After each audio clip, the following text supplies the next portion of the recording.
자, 지난번에 했는데 빼먹은 게 있어서 또 추가로 설명을 하자면, 일단 그 버튼 이름을 안 바꿔갖고 이름 바꾸기를 다 했고요. 여기 추가 버튼, 삭제 버튼, 그 다음에 여기는 뽑기 버튼, 여기는 현재 뽑기 항목.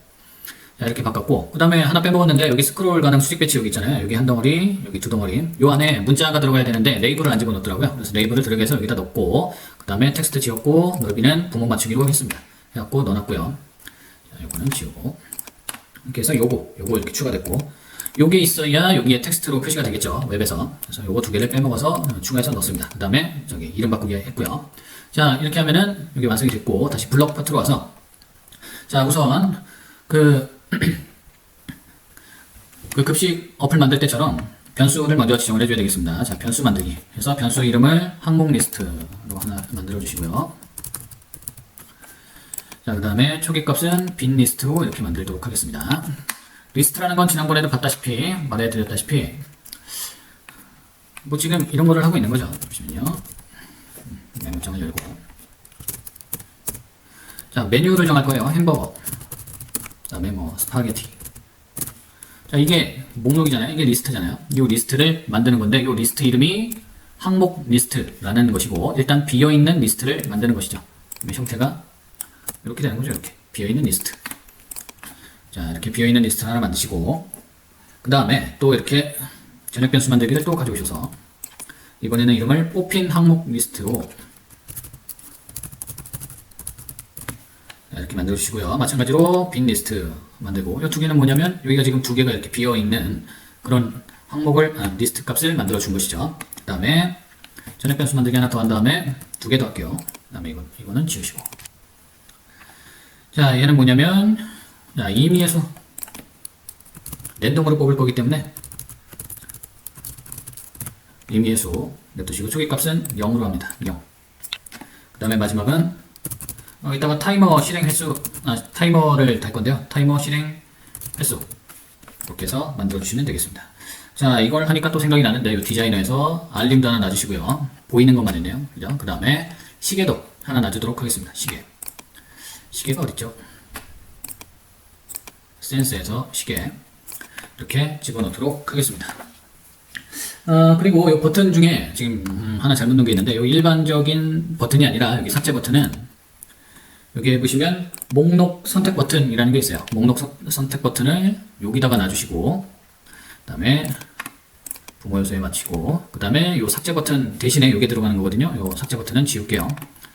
목록 삭제 버튼 이렇게 하시고, 얘도 이름을 바꾼 다음에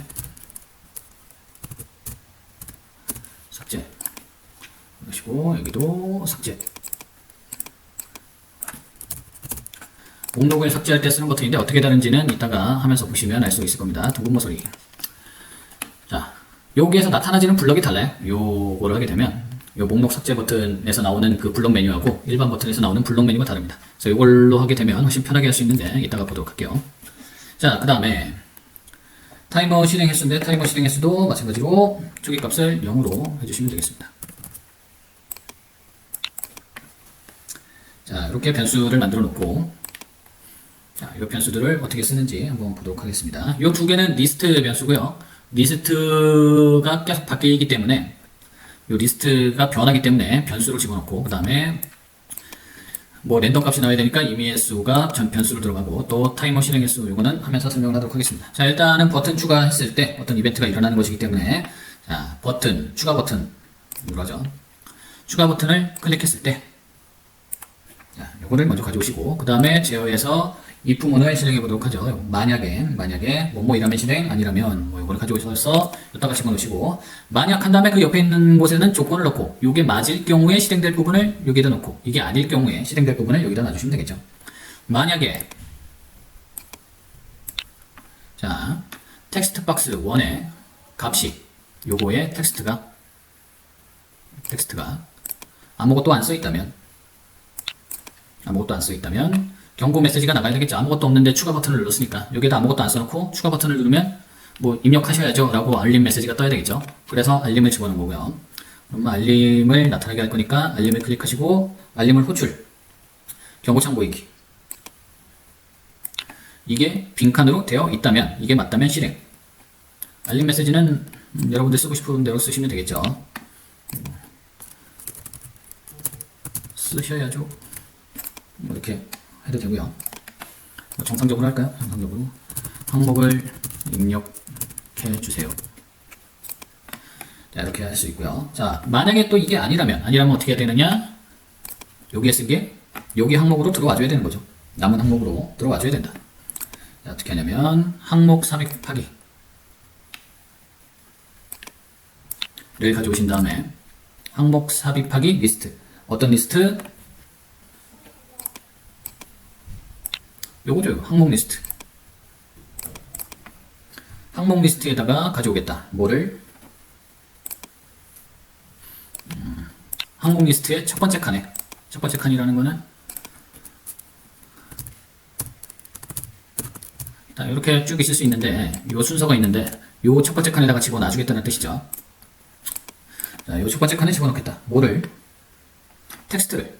어디에 써있는 텍스트인가요? 여기에 써있는 텍스트잖아요. 그죠? 여기에 써있는 텍스트를. 여기 아니죠. 텍스트 박스죠. 텍스트 박스에 텍스트 박스 1에 있는 텍스트. 사용자가 쓴 텍스트를 추가한다. 첫 번째 칸에. 항목 리스트에. 그러면 여러분들이 쓴, 사용자가 쓴 리스트가 여기 맨 첫 번째 칸에 추가가 되는 것이 되겠죠. 자, 여기까지 이해하셨나요? 자, 여기까지 됐고요. 그 다음에 어떻게 해야 되냐면 요 남은 항목, 요 텍스트 값 안에, 요 남은 항목 안에 이제 보여줘야 되겠죠. 보여줘야 되니까 얘를 자, 요 남은 항목 클릭을 하시고 남은 항목의 값을 지정을 하는 것이죠. 남은 항목에 텍스트 값을 지정해 주는데 뭘로 지정을 하느냐? 다시 리스트 오셔서 항목 합치기라고 있는데 항목 합치기 어딨죠? 항목 합치기 구분자. 여기 있네요. 자, 이거를 가져오셔서 구분은 구분자라는 건 뭐냐면 뭐 여기서처럼 뭐 이렇게 쉼표로 할 건지 아니면 지금은 한 칸씩 나오는 게 좋겠죠. 햄버거 한 칸 띄고 스파게티 한 칸 띄고 뭐 이런 식으로 돼야 되는 것이기 때문에 띄어쓰기를 하는 구분자는 이렇게 써주시면 되겠습니다. 여기 원 표시하시고 n m 아니고 n 이렇게 하시면 한 칸씩 띄어서 들어가시는 거예요. 한 칸씩 띄어가지기 위해서 여기 항목 합치기 구분자를 가져온 것이고요. 이런 게 필요 없으면 그냥 리스트 값을 가져오면 되겠죠. 그냥 리스트 요런 거 일반적인 리스트 값을 가져오시면 되겠습니다. 자, 그 다음에 가져오긴 가져오는데 뭘 가져오느냐? 어디에 있는 리스트입니까? 이 항목 리스트가 되겠죠. 자, 그 다음에 텍스트. 자, 요까지 일단 설명을 하면 자, 만약에 빈칸이 아니면 내가 입력한 요 값이 내가 텍스트 박스에 입력한 값이 여기 남은 항목 쪽에 들어가 줘야 되는데 입력을 했을 때 빈칸이 아니면 항목 리스트, 일단 리스트를 갖고 오는 거고요. 리스트라는 건 요 가로를 가져오는 거고 요 안에다가 집어넣겠다. 몇 번째에다가 넣느냐? 요 첫 번째에다 넣겠다. 뭘 가져오느냐? 텍스트 박스에 들어있는 걸 갖고 온다. 그죠? 여기까지는 가져오기만 한 거고 그 값을 어디다 지정을 하냐면 여기다 지정을 해야 되잖아요. 여기죠. 여기 남은 항목 네이블 값을 지정을 해야 되니까 요 네이블을 클릭을 하셔서 요 지정하기를 가져오신 다음에 남은 항목 요거를 클릭해서 지정하기를 갖고 왔었죠. 텍스트 값에 가져오는데 한 칸씩 띄어서 가져와야 되니까 요 띄어오는 표시를 하고 그 다음에 리스트를 가져온다. 요 리스트는 어떤 리스트다? 내가 사용자가 여기 입력한 그 값이 첫 번째로 들어와 있는 리스트다. 만약에 햄버거를 입력했다면 요 리스트가 되는 거죠. 요거를 가져와서 여기에 표시를 해주는 것이죠. 이 코딩이 그렇죠. 자, 이렇게 됐다. 자, 이렇게 한 다음에 어떻게 해야 됩니까? 여기가 다시 빈칸이 돼야 되겠죠. 여기 텍스트 박스는 다시 빈칸이 돼야 되겠습니다. 텍스트 박스 가져오셔서 지정하기 텍스트 박스의 텍스트 값을 뭘로? 빈칸으로. 텍스트 빈칸. 자, 이렇게 설정을 해주시면 되겠습니다. 자, 여기까지는 자, 이해가 잘 되시죠?